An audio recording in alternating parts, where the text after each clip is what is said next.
हम खबर दे रहे हैं इस वक्त ऑस्ट्रेलिया के खिलाफ दूसरे वनडे में शाहीनों ने पलटकर वार किया है। उम्दा बॉलिंग की गई पाकिस्तान की जानिब से। शाहीन शाह अफरीदी और हारिस रऊफ ने ऑस्ट्रेलिया की पूरी टीम को टिकने ना दिया। सबसे ज्यादा रन बनाए हैं स्टीव स्मिथ ने, जिन्होंने 35 रन बनाए। इसके साथ साथ आपको बताएंगे कि ऑस्ट्रेलिया को अब मैच जीतने के लिए 164 रन दरकार हैं। पाकिस्तानी बॉलर्स ने वो कर दिखाया जो उनसे तवक्को काफी अरसे से की जा रही थी। ऑस्ट्रेलिया की विकेट एडिलीट वनडे है, जहां पर दूसरे वनडे में पाकिस्तान ने पलटकर ऑस्ट्रेलिया को झपट लिया है। अब देखना यह कि 164 रन पाकिस्तान कितने ओवर्स में पूरे करता है। एक 3 मैचों की सीरीज है वनडे की, जिसमें 1-0 की बढ़तरी अभी तक ऑस्ट्रेलिया को हासिल है। लेकिन जिस तरह से पाकिस्तानी बॉलर्स ने शानदार कमबैक करते हुए ऑस्ट्रेलिया की एक मजबूत टीम को ना को चने चबवा दिए हैं, 163 रन पर बाहर कर दिया है। 3 खिलाड़ी आउट किए शाहीन शाह अफरीदी ने, और उनका भरपूर साथ दिया हारिस रऊफ ने, जिन्होंने 8 ओवर किए 29 रन दिए और 5 खिलाड़ियों को पवेलियन की राह दिखाई है। आज के मैच में उम्मीद की जा रही थी कि पाकिस्तानी फास्ट बॉलर कमबैक करेंगे, और वैसा ही हुआ। मैक्सवेल जो कि बेहतरीन बैट्समैन हैं, ऑलराउंडर हैं ऑस्ट्रेलिया के, उन्होंने कल भी कहा था कि जो खतरनाक तरीन बॉलर हैं वो हारिस रऊफ हैं, जो मैच को चेंज करने की मुकम्मल सलाहियत रखते हैं, जिन्होंने गुज़िश्ता मैच में भी 3 खिलाड़ियों को पवेलियन की राह दिखाई थी।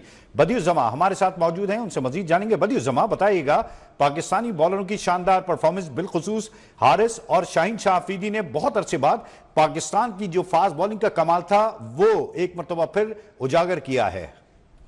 बिल्कुल ऐसा ही है, क्योंकि पाकिस्तानी बॉलर्स को जो है वो जो कंडीशन ऐसी मिली, क्योंकि ऑस्ट्रेलिया की कंडीशन में आपको मालूम है कि वहां पर जो है फास्ट बॉलर को ये पिचेस जो है वो ज्यादा सूट करती हैं। तो खासतौर पर पिछले मैच में भी हारिस रऊफ ने बड़ी जबरदस्त और तेज बॉलिंग की थी, 140-42 की स्पीड से वो गेंद कर रहे थे। आज भी उन्होंने जबरदस्त बॉलिंग की और मजबूत बैटिंग लाइन जो ऑस्ट्रेलिया की थी उनको जो है वो उन्होंने आउट किया। 5 खिलाड़ियों को उन्होंने आउट किया, 3 को जो है वो शाहीन शाह अफरीदी ने आउट किया। हसनैन और नसीम शाह ने भी बड़ी अच्छी बॉलिंग की, दोनों ने 1-1 विकेट हासिल की। और यहाँ जो टॉस हुआ वो बड़ा वाइटल था, क्योंकि जो भी टीम टॉस जीती थी उसने जो है पहले बॉलिंग ही करनी थी। यही बात जो है पैट कमिंस ने जो है टॉस के दौरान इब्तिदा में कही थी।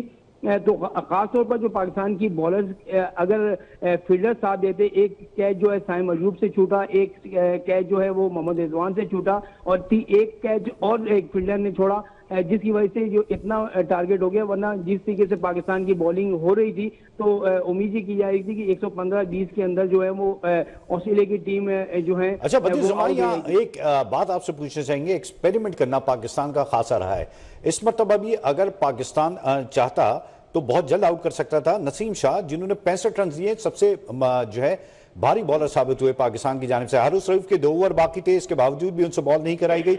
हसनैन के 4 ओवर बाकी थे, उनसे नहीं कराई गई। बार बार नसीम शाह को आजमाया गया है।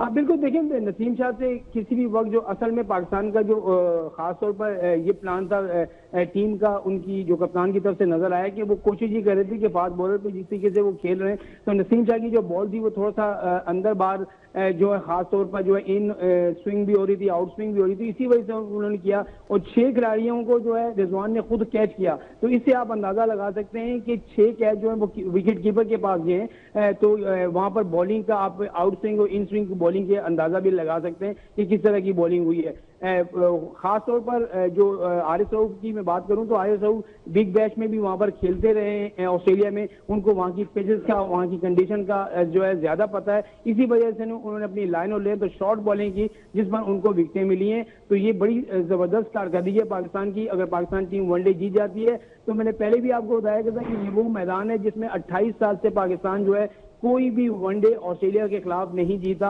आखिरी मरतबा पाकिस्तान 1996 में जो है वो वसीम अकरम की क़यादत में इस मैदान पर मैच जीता था। तो ये बड़ी अच्छी बात हो जाएगी कि चैंपियंस ट्रॉफी से पहले आपकी टीम अगर बड़ी टीमों को हराती है। 28 साल एक बड़ा अरसा होता है, और उसके बाद इतना गोल्डन चांस शायद ही कभी मिल सके। इजाज शेख भी हमारे साथ मौजूद हैं। इजाज, 28 साल बाद पाकिस्तान तारीख रकम करने जा रहा है। 164 रन फकत करने हैं। पाकिस्तान की बैटिंग में गो के इतनी स्ट्रेंथ नहीं है जो देखा जा रहा है। क्या उम्मीद की जाती है, पाकिस्तान ये मैच आसानी से जीतेगा या फिर हमेशा की तरह इस मैच को भी मुश्किल बनाया जाएगा? देखिए, अल्लाह पाक आपकी जुबान मुबारक करे कि पाकिस्तान जीत जाए। ये क्रिकेट है, क्रिकेट में उतार चढ़ाव पूरे मैच के दौरान रहता है। कभी अपस्टोन्स कहीं आएंगी कहीं जाएंगी, तो ये भी पॉसिबल है कि ये हमारे ओपनर ही इसको कंप्लीट करके बाहर आ जाए। लेकिन ये बात तो आपको भी याद होगी कि कहा था जिस तरह स्पिन पिचे हैं तो स्पिनर्स ने पाकिस्तान में किरदार अदा किया, नुमान और साजिद ने।